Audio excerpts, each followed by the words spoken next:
Hola, muy buenas tardes. Estamos ahora con Gerardo Pisarello. Gerardo es profesor investigador de la Universidad de Barcelona. Gerardo, cuéntanos un poco cuáles son actualmente tus intereses de investigación.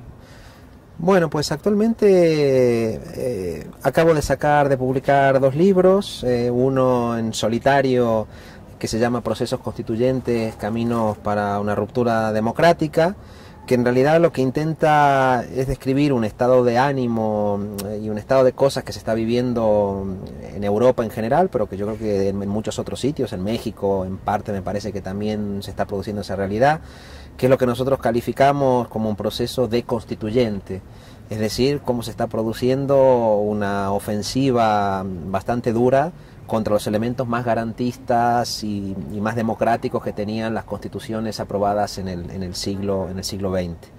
Y cómo frente a ese proceso deconstituyente, bueno, se abre la perspectiva no solo ya de la reforma constitucional, sino de la posibilidad de abrir nuevos procesos constituyentes, nuevos procesos que llamaríamos de ruptura democrática.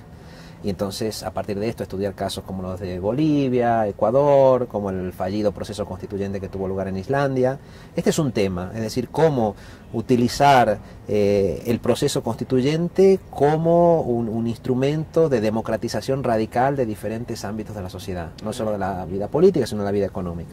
Y la otra cuestión sobre la que he venido trabajando es la cuestión de la criminalización de la protesta, que es la otra cara de esto. Con un compañero abogado en Barcelona sacamos un libro que se llama La bestia sin bozal, en defensa del derecho a la protesta, y la bestia sin bozal es una metáfora precisamente de unos poderes públicos y unos poderes privados que en este contexto deconstituyente precisamente tienden a, bueno, hacer saltar por los aires muchos de los límites y controles jurídicos que se habían ideado para controlar el poder, y los utilizan, bueno, para criminalizar a los movimientos sociales que precisamente defienden el cumplimiento de esos derechos que están vulnerando, ¿no? Como derechos sociales básicos, laborales, vivienda, educación, sanidad. Por tanto, ese es el otro gran tema de preocupación actual. Pues dos temas no menores. Me gustaría que pudiéramos profundizar en el primero de ellos, que es pareciera que hay un ambiente de crisis en general, crisis de la democracia, incluso crisis de los propios derechos humanos, porque no están cumpliendo las promesas que uno esperaría,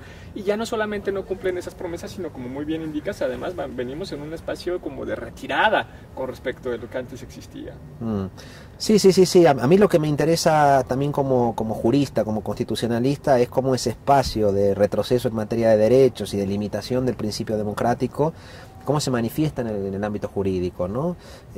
Cómo desaparecen las interpretaciones más garantistas de los textos constitucionales vigentes, se imponen interpretaciones restrictivas, en algunos casos se producen contrarreformas constitucionales de manera muy abierta, ¿no? En el caso de España, que es el país de donde yo vengo, se reformó hace 2 años el artículo 135 de la Constitución española para introducir una cláusula que no existe en el derecho comparado, y que es una cláusula que establece la prioridad absoluta del pago de la deuda a los acreedores sobre otros objetivos constitucionales, ¿no? Priorizar el pago de la deuda en términos absolutos deja en entredicho otros objetivos constitucionales importantes, como la garantía del Estado social, del Estado democrático, ¿no? Por lo tanto, ese es un tema que me interesa mucho, cómo se está reflejando ese vaciamiento del principio democrático y de los derechos en el ámbito constitucional.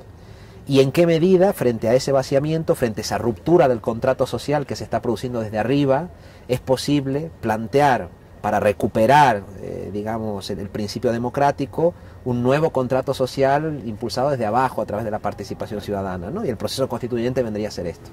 En ese vaciamiento del contrato que nos mencionas, además, digamos, las cosas se empiezan a poner todavía mucho más complicadas cuando cualquier intento de organización social empieza a ser criminalizado. Ya se ha criminalizado a través de la modificación de leyes de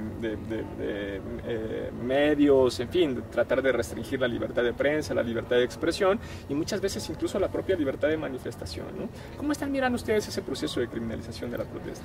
Bueno, con muchísima preocupación, porque efectivamente el desarme del Estado social está teniendo como consecuencia el rearme preocupante del Estado penal, ¿no? Mientras si se recortan los derechos sociales, se recorta, se afecta el principio democrático, pero también se afecta el principio del Estado de Derecho. Entonces estamos asistiendo ahora a la aparición de un derecho penal del enemigo dirigido a la criminalización de los movimientos sociales, que paradójicamente convive con otro fenómeno igualmente preocupante, que es la proliferación de un derecho penal de los amigos, es decir, un derecho penal tolerante con la actuación de poderes financieros que han tenido una responsabilidad tremenda en la gestación de la crisis que se está viviendo, y que convive, ya digo, con la limitación del derecho de asociación, de la libertad ideológica, de la libertad de expresión, cuando esta es ejercida por colectivos afectados en la vulneración de su derecho al trabajo, del derecho a la vivienda o del derecho a la sanidad. Buenísimo, Gerardo, pues muchísimas gracias. Gracias a ustedes.